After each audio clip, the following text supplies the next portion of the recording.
Hello everyone. I hope you are guys are fit and fantastic. I'm Miklis Nagar or in this video you are most welcome in my new channel, that is Study channel. In this video we will discuss today chapter 4th class 6 geography, and name of this chapter is map. Map means मानचित्र. ठीक है, इस chapter में mainly हमारे 4 topic है जो important है. ठीक है, एग्ज़ाम के पॉइंट ऑफ व्यू से और वैसे इंफॉर्मेशन जिसमें हमें मिलती है उसके पॉइंट ऑफ व्यू से 4 टॉपिक है जो हमें आज इसमें कवर करने हैं. ठीक है, हम थोड़ा सा रिकॉल करते हैं. इसमें सबसे पहले हमें ग्लोब और मैप्स में डिफ्रेंशिएट करना है, क्योंकि ग्लोब के बारे में हम प्रीवियस क्लास में ऑलरेडी पढ़ चुके हैं. तो आज इन दोनों में डिफरेंस देखेंगे. फिर नेक्स्ट हमारे जो मैप्स होते हैं उसके टाइप्स होते हैं, टाइप्स के बारे में पढ़ेंगे. फिर इसके कुछ एलिमेंट्स होते हैं. ठीक है, एलिमेंट्स होते हैं मैप्स के, उसके बारे में पढ़ेंगे. फिर इसमें कुछ इंटरेस्टिंग से फैक्टर उसके बारे में. तो ये चीज़ें हैं जो बेसिक सी है इस चैप्टर में और नथिंग टू एल्स.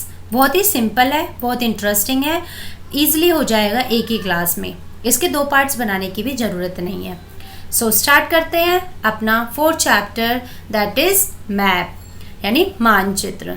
देखो, इसको पढ़ने से पहले मैं आज आपको कुछ बताना चाहती हूँ कि जो ये हमारे 6th क्लास में जो ये चैप्टर है बहुत सिंपल से चैप्टर है. क्यों दे रखे हैं एनसीईआरटी ने, क्यों इनको इसमें डाला है, क्यों डाला है? क्योंकि ये जो चैप्टर है ये हमें बेसिक इन्फॉर्मेशन प्रोवाइड कर रहे हैं. ठीक है, आज हम जब 6th क्लास मतलब बहुत से ऐसे एस्पिरेंट्स होते हैं, बच्चे होते हैं जो इन चीज़ों को ज़्यादा मतलब डीपली नहीं लेते. ठीक है, लीनियरिटी से इन्हें छोड़ देते हैं. लास्ट में जब बेस नहीं बनता आगे जाके थोड़ा एडवांस हो जाते, फिर समझ में नहीं आते. ठीक है, तो हमें क्या करना है, 0 से स्टार्ट करके एडवांस में जाना है. जब आप 6th क्लास के एनसीईआरटी के इस चैप्टर को पढ़ोगे तभी तो आप 7th 8th 9th 10th के आने वाले चैप्टर को अच्छे से समझ पाओगे. है ना ये बात? ठीक, तो इसीलिए ये चैप्टर बहुत ही इम्पोर्टेंट है, इनको अच्छे से करना है. क्योंकि आपने देखा होगा यहाँ पे CTET हो या DSSB हो तो मेनली क्वेश्चन यहीं से बनते हैं. ठीक है, वो कोई अलग से नहीं आते. एनसीईआरटी उनका बेस होता है और उसी से सारे क्वेश्चंस बनते हैं. अगर ये एनसीईआरटी आपने कर ली तो ईजिली सारा हो जाएगा. तो हमारा चैप्टर स्टार्ट करते हैं यहाँ से कि you have learn in the previous chapter about the advantages of globe. हमने ग्लोब के बारे में अच्छे से डिटेल में पढ़ा है. जिसको भी नहीं समझ में आया वो मेरी प्रीवियस वीडियो देखे एक बार और उसको समझ में लाने की कोशिश करें. सॉरी क्योंकि ग्लोब के बारे में अगर इन्फॉर्मेशन होगी तो आप उसको कनेक्ट कर पाओगे इस चैप्टर से. क्योंकि पहले क्या होता था, अब एक क्वेश्चन अराइज होता है, बहुत इंटरेस्टिंग सा क्वेश्चन है कि जब हमारे पास ग्लोब है और हमें सारी इन्फॉर्मेशन प्रोवाइड करता है एज अ होल, ठीक है, तो फिर हमें व्हाई वी नीड मैप, हमें मैप की ज़रूरत क्यों पड़ी? ऐसा क्या रीज़न है इसके पीछे? सो रीज़न इज़ दैट कि जो हमारी ग्लोब है वो हमें as a whole information provide करती है अर्थ के बारे में. लेकिन जब हम डीपली किसी स्पेसिफिक पार्ट के बारे में या स्पेसिफिक किसी प्लेस के बारे में इंफॉर्मेशन चाहिए तो हमें नहीं प्रोवाइड करती ग्लोब. तो उस समय हमें किसकी ज़रूरत होती है? उस समय हमें मानचित्र की ज़रूरत होती है, यानी मैप की ज़रूरत होती है. ठीक है, on this situation we need map. Understand? तो आया डिफरेंस समझ में मैप और ग्लोब में. एक और डिफरेंस बताती हूँ. ग्लोब होते हैं वो हमारे मतलब बहुत छोटे भी होते हैं, बहुत बड़े भी होते हैं. ठीक है, ये भी हम पढ़ चुके थे. पॉकेट ग्लोब भी होता है हमारा. ठीक है, एयर बैलून ग्लोब भी होता है. लेकिन जो मैप होते हैं वो मैप होते हैं ये भी सेम इसी तरीके से होते हैं. ये भी बड़े होते हैं, छोटे होते हैं, फ्लैट सरफेस के होते हैं. ठीक है, लेकिन डिफरेंस क्या है? डिफरेंस ये है कि जो ग्लोब है वो हमें किसी भी डेफिनेट प्लेस की एज अ होल इंफॉर्मेशन देता है, जबकि मैप हमें उस चीज़ के सरफेसिकल एरिया की सरफेसिकल एरिया है जो उसका, उसके एज अ पार्ट, छोटे छोटे पार्ट में हमें इंफॉर्मेशन प्रोवाइड करता है। ओके, आया समझ में? इसके बाद आपने देखा होगा कि ऐसे ही छोटे छोटे मैप होते हैं। जब हम बहुत सारे मैपों को एक साथ स्टडी करते हैं तो वही हमारा एटलस बन जाता है। When many maps are put together we get an atlas। ठीक है, हिंदी में भी इसे एटलस ही कहते हैं कि जब बहुत सारे मैप्स को हम एक साथ पढ़ते हैं, यानी एक बुक बन जाती है हमारी मैप्स की। ठीक है, जैसे कि हमारा पॉलिटिकल मैप, थीमेटिक मैप, ठीक है, और हमारा फिजिकल मैप, ठीक है, और भी बहुत सारे मैप होते हैं। जब को हम एक साथ स्टडी करते हैं तो वो हमारा एटलस बन जाता है। ठीक है, एटलस भी हमारे अलग अलग साइज़ के होते हैं, उनका मेजरमेंट भी अलग होता है, उनका स्केल्स भी अलग होता है। ठीक है, साइज मीन्स आकार, उनका मापन, जो मेजरमेंट हम करते हैं मापन, और उनका जो स्केल होता है वो भी अलग होता है। आपको पता होगा कि जो मैप्स होते हैं वो provide more information than a globe. एक और डिफरेंस हो गया, 3 डिफरेंस हो गए। जो मैप्स होते हैं वो हमें मोर इन्फॉर्मेशन प्रोवाइड करते हैं रेदर देन ग्लोब। ठीक है, क्योंकि ग्लोब हमें मतलब as a whole information provide करते हैं, इतनी नहीं। ठीक है, जैसे हमें पूरे क्या देखना है, हमें कॉन्टिनेंट देखना है, या फिर हमें कंट्रीज़ देखनी है, या हमें वर्ल्ड देखना है, या फिर हमें जो हमारे सीज है उनके बारे में, तो वो तो हमें इन्फॉर्मेशन मिल जाएगी ईजिली। लेकिन जब हम बात करते हैं किसी कंट्री के अंदर किसी स्पेसिफिक एरिया के बारे में बात करते हैं तो वहाँ पे हमें ग्लोब यूजफुल नहीं लगता, वहाँ पे हमें मैप की नीड होती है। अंडरस्टैंड? और there are of different types, some of them are describe. अब देखो मैप्स के हमारे डिफरेंट टाइप्स होते हैं जिनके बारे में अब हम नीचे पढ़ने जा रहे हैं। जैसे कि फर्स्ट पार्ट है हमारा फिजिकल मैप। क्या? Physical map. फर्स्ट पार्ट कौन सा है हमारा? Physical map. फिजिकल मैप किसे कहते हैं? हिंदी में से बोलते हैं शारीरिक मानचित्र। शारीरिक मानचित्र होता है जो हमें किसी नेचुरल फीचर्स, हमारी अर्थ पे जो नेचुरल फीचर्स होते हैं, यानी जो प्रकृति की जो विशेषताएं होती है, जब हम उनको अपने मानचित्र पर अंकित करते हैं तो उन्हें हम शारीरिक मानचित्र कहते हैं। Are you get my point? कि फिजिकल मैप किसे कहते हैं? जो हमारे नेचुरल फीचर्स होते हैं हमारे अर्थ पे, like a mountains, plateau, plains, rivers, oceans, उन्हें हम फिजिकल मैप कहते हैं। और इसका अनदर नेम है रिलीफ मैप्स। ठीक है, रिलीफ मैप भी इसे कहते हैं। आगे होगा, आई होप आपको समझ में, कि हमारे जो देखो नाम से फिजिकल मैप्स, ऐसे मैप जो हमारी नेचुरल फीचर्स को इंडिकेट करते हो उसे हम फिजिकल मैप कहते हैं। सिंपल, उसमें कोई हमें इसे कॉम्प्लेक्स नहीं बनाना है, सिंपल मीनिंग लेके चलना है, सिंपल डेफिनेशन लेके चलना है। ठीक है, क्योंकि हमें ये अपने अनकॉन्शियस माइंड में फिट करने हैं। हमें ऐसे नहीं पढ़ना कि आज पढ़ा कल भूल गए, नहीं, हमें ऐसे पढ़ना है कि आज जो पढ़ा है वो हम काफी टाइम तक वो हमारे माइंड में फिट रहे। ठीक है, और जब हमें इसकी जरूरत हो तो उस टाइम वो हमें इजिली याद आ सके। सेकंड पॉइंट है हमारा, सेकंड इसका टाइप्स है मैप का, पॉलिटिकल मैप, जिसको हम कहते हैं राजनीतिक मानचित्र। राजनीतिक मानचित्र, अब इसके नाम से जो साउंड आ रही है कि मानचित्र यानी ये पॉलिटी से रिलेटेड है, नो, दैट इज नॉट। मानचित्र मीन्स कि ऐसा मैप जो किसी भी टाउन, किसी भी सिटी, किसी भी विलेज या किसी भी कंट्री, स्टेट की बाउंड्रीज के बारे में इंफॉर्मेशन दे, उसे पॉलिटिकल मैप कहते हैं। ठीक है, पॉलिटी क्या होती है? किसी भी हमारी जो कंट्रीज के बाउंड्री होते हैं, हमारी स्टेट्स की बाउंड्री होती है, एक तरीके से उसे पॉलिटी कहते हैं। ठीक है, तो उस जो पॉलिटिकल मैप में हमें डिफरेंट स्टेट, डिफरेंट सिटीज के बारे में इंफॉर्मेशन दे, उनकी सीमाओं के बारे में जब हमें जानकारी दे तो हम उन्हें क्या कहते हैं? राजनीतिक मानचित्र कहते हैं। इट मीन्स पॉलिटिकल मैप कहते हैं। Got it? Third point is that thematic map. Thematic map को हिंदी में भी थीमेटिक मैप ही कहते हैं। ठीक है, some maps focus on specific information. इसमें क्या है कि ऐसा मैप जो केवल कुछ विशिष्ट जानकारी उपलब्ध कराए उसे हम थीमेटिक मैप कहते हैं। Some maps focus on specific information, that is called the thematic map, like a road map. अब जो रोड मैप होते हैं वो केवल हमें रोड्स के बारे में बताते हैं। ठीक है, रेनफॉल मैप्स जो केवल हमें वर्षा के बारे में बताते हैं। Map showing distribution of forest. अब आपको पता है हमारे डिफरेंट टाइप्स ऑफ फॉरेस्ट होते हैं हमारी कंट्रीज में, ठीक है। मैंग्रोव वन होते हैं, सुंदरवन वन होते हैं, शीतोष्ण कटिबंधीय वन होते हैं, ठीक है, ट्रॉपिकल एवरग्रीन फॉरेस्ट होते हैं। आगे हम पढ़ेंगे ये 7th क्लास में, ये चैप्टर बहुत ही इंटरेस्टिंग है।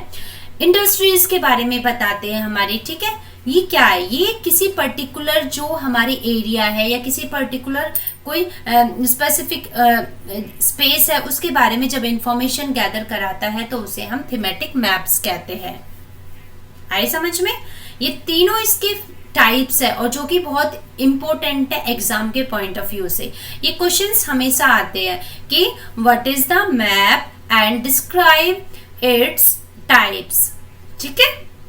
तो जब आपको इसी तरीके से डिस्क्राइब करना है, इसके बाद इसका नेक्स्ट है कंपोनेंट्स ऑफ मैप्स। ये भी बहुत ही इंटरेस्टिंग है कि हमें इसके कंपोनेंट्स यानी तत्व के बारे में बताना है। जो मैप्स होते हैं वो 3 तरह का होता है, ठीक है। 3 तरह के इसके कुछ मतलब ये कहते हैं कि हर एक चीज के कुछ पैरामीटर्स होते हैं जिनके थ्रू हम उसको आगे डिस्क्राइब करते हैं। तो वो पैरामीटर हमारा डिस्टेंस, डायरेक्शन, सिंबल। डिस्टेंस होती है दूरी, डायरेक्शन होती है दिशा, सिंबल होते हैं उसका संकेत, सूचक भी कहते हैं। मतलब ऐसे सिंबल्स आपने देखा होगा, हम जो साइन बनाते हैं किसी चीज को समझाने के लिए, ठीक है, उसको एक्सप्लेन करने के लिए सिंबल्स होते हैं, ठीक है। जैसे कि हमारे ट्रैफिक लाइट्स में सिंबल्स होते हैं, लाइट्स के जलने से हमारा जो गाड़ी है वो चलने लगती है, वो सारी ये क्या है, सिंबल्स है, ठीक है, जो बोलते नहीं है बट सब कुछ करा देते हैं। तो अब हम 1 बाय 1 इनके बारे में पढ़ेंगे और ये बहुत इंटरेस्टिंग है। सबसे पहले हमारा डिस्टेंस, ठीक है। डिस्टेंस यानी दूरी। दूरी देखो आपको पता है हमारे जो मैप्स होते हैं उसमें पर्टिकुलर, जैसे इंडिया का मैप आपने देखा होगा, इंडिया के मैप में हमारे 28 स्टेट्स हैं, ठीक है, और 8 उसके कॉन्टिनेंट्स हैं, ठीक है। 28 स्टेट और 8 उसके कॉन्टिनेंट्स। तो उसमें क्या है, अब उनके बारे में जो उनकी हमें क्या चाहिए, हमें उनकी दूरी, स्पेसिफिक उनकी जो डिस्टेंस है उनके बारे में इंफॉर्मेशन चाहिए। अब ये तो इतना डिफिकल्ट हो जाएगा, एग्जैक्ट हमें पता नहीं चलेगा। तो हम क्या करते हैं, हम इसको जो डिस्टेंस होती है हम उसको क्या करते हैं, मतलब इसमें देखो कि we can map are drawn in reduce scales. हाँ, डिस्टेंस को कवर करने के लिए हम क्या करते हैं, एक रफली आइडिया लेते हैं, एक स्केल लेते हैं और उसको हम जो हमारा बड़ा एरिया होता है उसको कम एरिया में दिखाने की कोशिश करते हैं। फॉर एग्जाम्पल देखो कि यहाँ पे देखो distance between school and your home क्या 10 किलोमीटर, कि मेरे स्कूल से मेरे घर का जो डिस्टेंस है वो 10 किलोमीटर है। अब 10 किलोमीटर इट मीन्स बहुत ज़्यादा डिस्टेंस हो गया। अब उसको हम एक मैप में नहीं दिखा सकते क्योंकि मैप का जो हमारा एरिया होता है, साइज होता है, वो लिमिटेड होता है और लिमिटेड एरिया में ही हमें सारा सब कुछ दिखाना होता है। तो हम यहाँ पे क्या करेंगे, हम यहाँ पे करेंगे कि डिस्टेंस को हम यहाँ पे 2 सेंटीमीटर मान लेंगे मैप में, ठीक है। मान लिया, it means 1 centimetre on the map will show 5 kilometre. समझ में आ गया, 10/2 यानी 5 किलोमीटर। अब हम यहाँ पे 1 सेंटीमीटर को हम डिनोट करेंगे 5 किलोमीटर से ऑन द ग्राउंड। तो स्केल पे क्या होगा, 1 सेंटीमीटर इक्वल टू 5 किलोमीटर। अब हम इजिली उस डिस्टेंस को क्या कर सकते हैं, कवर कर सकते हैं। यही होता है हमारा distance between any 2 places on a map. ये एक कैलकुलेशन है और ये बहुत ही इंटरेस्टिंग है। इसको आप एग्जाम में जरूर लिखना अगर एग्जाम में इस तरीके से क्वेश्चन आए, ठीक है। तो इसे क्या कहते हैं, हमने स्केलिंग करें। स्केलिंग क्या होती है, एक रेशो होती है between the actual distance on the ground and the distance show on the map. एक तो होता है एक्चुअल डिस्टेंस, यानी जो एक्चुअल डिस्टेंस समझते हो, एक्चुअल डिस्टेंस जो रियल में जो हमारी दूरी है, रियल में दूरी क्या है 10 किलोमीटर, लेकिन हमें दिखाना क्या है, distance show on the map, हमें डिस्टेंस दिखाना था 5 किलोमीटर, ठीक है। हमने उस 10 किलोमीटर को 5 किलोमीटर में कन्वर्ट कर दिया, ठीक है, क्योंकि 1 सेंटीमीटर इक्वल टू 5 किलोमीटर। तो ये होता है हमारी स्केल की definition. Scale is the ratio between the actual distance on the ground and the distance show on the map. Understand. Next, ऐसे ही हमारे ये 2 टाइप्स के होते हैं। जो हमारा स्केल होते हैं वो 2 तरह के होते हैं। एक होता है स्मॉल स्केल मैप, एक होता है लार्ज स्केल मैप, यानी लघु स्केल मानचित्र और दीर्घ स्केल मानचित्र, ठीक है। जो लघु स्केल मानचित्र होते हैं यानी स्मॉल स्केल मैप होते हैं, ये क्या करते हैं, ये हमारे जैसे कि एग्जाम्पल देखो, ये जो कम एरिया है, कम एरिया जैसे कि ऑन द मैप आप शो करना चाहते हो 500 किलोमीटर ऑफ द ग्राउंड, तो हम इसको किस में शो करेंगे, 5 सेंटीमीटर में, ठीक है। इसको डिनोट करेंगे 5 सेंटीमीटर, तो ये तो स्मॉल स्केल मैप हो गया। एक होता है हमारा large scale map. Large scale में मैप में हम क्या करेंगे, इसमें 500 meter only on the ground, तो उसको 5 सेंटीमीटर में कन्वे करेंगे। यहाँ पे 500 किलोमीटर है, पॉइंट टू बी नोटेड, और यहाँ पे 500 मीटर है, ठीक है। तो यहाँ लार्ज स्केल मैप हो गया ये, और ये हो गया स्मॉल स्केल मैप। डिफरेंस समझ में आया। इसके बाद हमारा जो लार्ज स्केल मैप्स है वो give more information rather than small scale map. जो हमारे लार्ज स्केल मैप्स होते हैं ये हमें ज्यादा इंफॉर्मेशन प्रोवाइड करते हैं, किसके कंपेयर, स्मॉल स्केल मैप के कंपेयर। आई होप समझ में आ गया होगा। एक बार और दोबारा से रिकॉल करते हैं। डिस्टेंस इसका फर्स्ट एलिमेंट है जिसमें हम किसी भी मैप में उसकी दूरी को, एग्जैक्ट दूरी को मेजर करते हैं। तो उसके लिए हमें क्या करना पड़ता है, स्केलिंग करनी पड़ती है। और स्केलिंग क्या होती है, एक रेशो होती है between actual distance on the ground and distance show on the map. दोनों का जो रेशो होता है उससे हमारी स्केलिंग निकलती है। फिर ये एग्जाम्पल दे देंगे हम, ठीक है। ये दो तरह का होता है, स्मॉल स्केल मैप और लार्ज स्केल मैप, ठीक है। ये एग्जाम्पल दे देंगे, फिर हम डिफरेंस बता देंगे कि जो लार्ज स्केल मैप है वो हमें ज़्यादा इंफॉर्मेशन प्रोवाइड करता है rather than small scale map.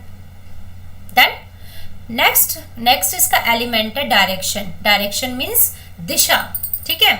ये आपको पता भी होगा कि हमारे 4 मतलब इम्पोर्टेंट डायरेक्शन है, नॉर्थ, साउथ, ईस्ट, वेस्ट, ठीक है। तो most maps contain an arrow mark with the letter N. आपको पता होगा मैप में आपने एक एन करके एक सूचक देखा होगा, ठीक है। और जो हमेशा किसका सूचक होता है, नॉर्थ डायरेक्शन को इंडिकेट करता है। ये एक एरो होती है जो नॉर्थ डायरेक्शन को शो करती है, ठीक है। इसे नॉर्थ लाइन भी कहते हैं। When you know the north you can find easily other direction. अगर आपको नॉर्थ डायरेक्शन के बारे में पता चल जाता है तो आप इजिली अदर डायरेक्शन को क्या कर सकते हैं, डिफाइन कर सकते हैं। For example east, west and south, and there are 4 major directions, ठीक है। टोटल कितनी है, 4 मेजर डायरेक्शंस है, नॉर्थ, साउथ, ईस्ट, वेस्ट। ये आप इसमें देख सकते हो जो मैंने हाईलाइट किया है येलो कलर से। इनको हम कार्डिनल पॉइंट्स भी कहते हैं, यानी दिक्सूचक बिंदु, दिक्सूचक बिंदु भी कहते हैं इन्हें, क्योंकि ये हमारी जो डायरेक्शंस है, जो हमारी दिशा है, उसको क्या करते हैं, सूचित करते हैं। इस डायग्राम में देख सकते हो आप, ये हमारी ईस्ट, वेस्ट, नॉर्थ, साउथ, ठीक है। इन्हें हम क्या कहते हैं, कार्डिनल पॉइंट्स कहते हैं। लेकिन जो ये है बीच बीच में आपने देखा होगा, इन्हें हम क्या कहते हैं, इंटरमीडिएट डायरेक्शंस कहते हैं, ठीक है। ये हमारे south east, south west, north east, north west. Done. Find out the following directions from the figure. The direction of the community center playground from, एक इन्होंने एक्टिविटी दे रखी है आपको, इसके थ्रू आपको डायरेक्शंस क्या करनी है, फाइंड आउट करनी है। जैसे प्लेग्राउंड से विकास का हाउस, ठीक है, या direction of school from shops, ऐसे तो इजिली हो जाता है। इसके बाद आप ये देख सकते हो नेक्स्ट डायग्राम में, इसको बोलते हैं कंपास। कंपास क्या होता है, कंपास होता है जो find out the direction of a place with the help of compass. हम कंपास से किसी भी प्लेस की डायरेक्शन को फाइंड आउट करते हैं, ठीक है। कंपास क्या होता है, ये भी एक दिक्सूचक होता है, संकेतक होता है। संकेतक से हम क्या करते हैं, अपनी जो दिशाएं होती हैं उनके बारे में जानकारी लेते हैं, क्योंकि आपको पता है ये एक मैग्नेटिक नीडल होती है, ठीक है। मैग्नेटिक नीडल होती है जो हमेशा नॉर्थ डायरेक्शन को इंडिकेट करती है, ठीक है। ये हमेशा नॉर्थ और साउथ डायरेक्शन को इंडिकेट करती है, और इससे पता चल जाता है हमें कि ये नॉर्थ है, ये साउथ है, तो इसके बाद ईस्ट और वेस्ट इस साइड है, ठीक है। सो अब हमारा आता है third elements, that is the symbols, यानी हमारे सूचक या संकेतक। आपको पता होगा ये इंपॉर्टेंट कंपोनेंट्स है हमारे मैप में, क्योंकि आपको पता होगा कि कभी कभी पॉसिबल नहीं होता मैप में एक्चुअल शेप और साइज को दिखाना, जैसे कि बिल्डिंग्स दिखाना, रोड्स दिखाना, ब्रिजेस दिखाना, ट्रीज दिखाना, रेलवे लाइन दिखाना, वेल दिखाना, ये सब चीज़ें आप एक स्पेसिफिक छोटे से एरिया में नहीं दिखा पाते। तो इसी वजह से हमें किसकी ज़रूरत पड़ी है, सिंबल्स की ज़रूरत पड़ी है। और सिंबल्स क्या होते हैं, जिसमें सर्टेन लेटर्स होते हैं, शेड्स होती है, कलर्स होते हैं, पिक्चर्स होते हैं, लाइन्स होती है, ठीक है। लेटर्स होते हैं हमारे अल्फ़ाबेट्स जो होती है हमारे A to Z, शेड्स होती है यानी किस तरीके के हम शेड्स यूज़ करते हैं, इसमें कलर्स होते हैं, पिक्चर्स होते हैं, डिफरेंट लाइंस होती है, ठीक है। अभी मैं पिक्चर्स में दिखाऊंगी आपको ये सारी चीज़ें। These symbols give a lot of information in a limited space. ये लिमिटेड स्पेस में हमें लॉट ऑफ इन्फॉर्मेशन प्रोवाइड करते हैं। And with the use these symbols map can be drawn easily. और इन सिंबल से हम कोई भी मैप ईजिली ड्रॉन कर सकते हैं, ठीक है, और सिंपल रीड भी कर सकते हैं। If you don't know the language of an area therefore can't ask someone for direction, ठीक है। अगर कभी कभी होता है कि हमें किसी पर्टिकुलर एरिया की लैंग्वेज नहीं पता, तो वहाँ पे हम क्या करते हैं, हम डायरेक्शन को आइडेंटिफाई नहीं कर पाते, तो वहाँ पे you can collect information from maps with the help of these symbols. तो सिंबल्स से तुम क्या कर सकते हो, ईजिली इन्फॉर्मेशन कलेक्ट कर सकते हो। Maps have a universal language. और मैप्स के अंदर ही क्या है, यूनिवर्सल लैंग्वेज है, और that you can be understood by all, जो कि तुम इजीली सब कुछ अंडरस्टैंड समझ सकते हो। There is an international agreement regarding the use of the symbols. जो ये सिंबल बनाई ये इंटरनेशनल एग्रीमेंट के आधार पर बनी है, यानी हर एक कंट्री के अपने कुछ सिंबल्स होते हैं चीज़ों को दिखाने के लिए, ठीक है। इन्हें हम कन्वेंशनल सिंबल्स भी कहते हैं। जैसे कि आप देख सकते हो ये हमारे सिंबल्स है जो हमें इन चीज़ों के बारे में बताते हैं। ईजिली आपने देखा होगा लेकिन कभी नोट नहीं किया होगा, लेकिन अब आप अच्छे से नोट करोगे इन्हें। जैसे कि रेलवे लाइन, आपने रेलवे ट्रैक पे इस तरीके से देखा होगा कि बीच में स्पेस होता है, वैसे ही इस तरीके से ट्रैक होता है। फिर ब्रॉड गॉज होते हैं हमारे बड़े बड़े, इस तरीके से ऐसे ऐसे करके। फिर यहाँ मेट्रो गॉज होता है या इस तरीके से, ठीक है। ये रेलवे स्टेशन का साइन होता है, ये वाला रेलवे स्टेशन ऐसे रेड साइन और यहाँ पे RS करके। ऐसे ही हमारे सेकंड लाइन में रोड्स होते हैं जो मेटल्ड होते हैं और अनमेटल्ड होते हैं, इस तरीके से। बाउंड्रीज होती है हमारी international, state and district. International इस टाइप से होती है, स्टेट इस टाइप से, डिस्ट्रिक्ट इस टाइप से। रिवर होती है हमारी ब्लू कलर, वैसे तो पानी के लिए जो भी हमारा सोर्स यूज होता है उसमें ब्लू कलर ही होता है। वेल के लिए गोल होता है, टैंक के लिए इस तरीके से यूज़ होता है। कैनल होती है हमारी, ठीक है, नहरें जिसे कहते हैं। ब्रिज होते हैं हमारे, बांध होते हैं इस तरीके से। टेम्पल ऐसे, ठीक है। चर्च को हम इस वाले साइन से यूज़ करते हैं। मॉस्क्यू ये वाला साइन होता है। ऐसे ही हमारी छतरी इस तरीके से। ये पोस्ट ऑफिस को PO से, पोस्ट एंड टेलीग्राफ ऑफिस को PTO से, एंड पुलिस स्टेशन को PS से, ठीक है। सेटलमेंट एंड ग्रेवयार्ड को इस तरीके से, ट्री और ग्रास को ग्रीन कलर के इस तरीके से दिखाते हैं। ये सारे क्या सिंबल्स है जो हमें किसी भी पर्टिकुलर एरिया के बारे में स्पेसिफिक इंफॉर्मेशन गैदर कराते हैं। Various colours are used for same purpose, ठीक है। जैसे कि ग्रीनरी के लिए जो वैसे तो आपको पता हो ग्रीनरी के लिए ग्रीन कलर होता है, और blue is used for swing water bodies के लिए, brown for mountains and yellow for plateau, and green is used for plains. इसके बाद हमारी ये दो और है छोटे छोटे से पॉइंट्स है, बस इनको करने के बाद हमारा चैप्टर फिनिश हो जाएगा। जैसे कि स्केच आपको पता होगा, आप भी करते हो, किसी का स्केच बना देते हो, ब्लूप्रिंट बना देते हैं। रफली हम कोई भी स्केच ऐसे यूज़ करके कुछ भी जब कोई थिंग बना देते हैं, ठीक है। मेमोरी बेस्ड होता है एक तरीके से स्केच बनाना। जैसा कि ड्राइंग में हम बेसिकली हम ड्राइंग में यूज़ करते हैं अपनी मेमोरी और ऑब्जर्वेशन के थ्रू, ठीक है। लेकिन इसमें स्केलिंग नहीं की जाती, ठीक है। बस इसका ये कि है इसमें स्केल नहीं किया जाता। As a drawing mainly based on memory and spot observation and not to scale, that is called a sketch, ठीक है।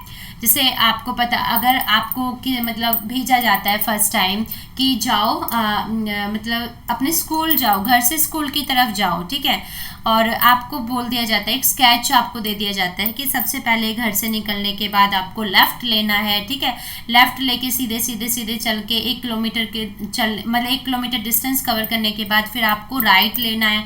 राइट लेने के बाद आपको रोड क्रॉस करके आगे ऐसे ऐसे इस तरीके से एक रफली स्केच बना के दे दिया जाता है, ठीक है, तो उस रफली स्केच को ही हम क्या कहते हैं, स्केच कहते हैं। ठीक है, such a rough drawing a drawn without scale that is called a sketch map, इसी को हम स्केच मैप भी कहते हैं। ऐसे हमारा प्लेन होता है। प्लेन क्या होता है, एक ड्राइंग होता है जो small area on a large scale. ठीक है, और ये भी हमें लॉट ऑफ इंफॉर्मेशन प्रोवाइड करता है।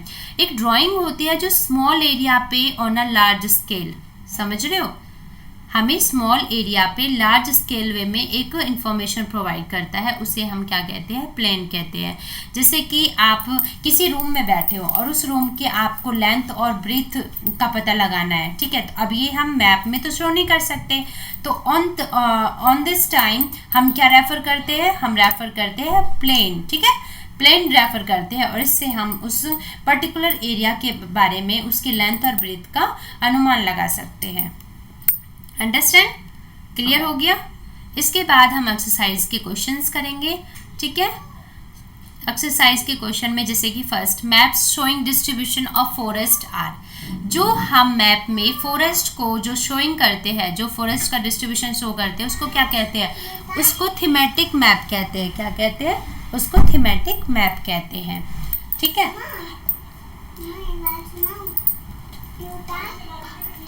तो उसको नेक्स्ट हमारा है the blue colour is used for showing. Blue colour हम किसके लिए यूज करते हैं, वाटर बॉडीज के लिए यूज करते हैं। ठीक है, a compass is used, compass का यूज किस लिए करते हैं, to find the main directions. जो हमारे कंपास होता है, हमने अभी पढ़ा था कि हमारी जो मेन डायरेक्शन होती है, जैसे कि नॉर्थ, साउथ, ईस्ट, वेस्ट, इनको फाइंड आउट करने के लिए हम कंपास का यूज करते हैं। नेक्स्ट है हमारा आ स्केल इज नेसेसरी, स्केल किसके लिए नेसेसरी होता है, फॉर अ मैप के लिए। ठीक है, फॉरेस्ट के स्केच के लिए तो हम स्केल यूज ही नहीं करते, सिंबल्स के लिए भी यूज नहीं करते, तो किसके लिए, मैप के लिए तो स्केलिंग करेंगे। अगर हम स्केल नहीं करेंगे तो हमें मैप के बारे में एक पर्टिकुलर इन्फॉर्मेशन नहीं मिलेगी। ठीक है, और वो रफली हो जाएगा। तो यहीं पे आज आपका ये चैप्टर फिनिश होता है। आई होप आपको मेरा ये चैप्टर समझ में आया होगा। अगर फर्स्ट टाइम समझ में ना आए तो इसको सेकंड टाइम ज़रूर देखें। वैसे तो ऐसा चीज़ में कुछ है नहीं, बहुत इजीली और सिंपल वे में मैंने इसको समझाया, बिल्कुल जीरो से स्टार्ट किया है। ठीक है, और जिसको समझ आ जाए वो 2x की स्पीड में इसको देख के फिनिश करे। ओके, तो यहीं पे हम अपने इस चैप्टर को ख़त्म करते हैं। Thank you so much for your precious time.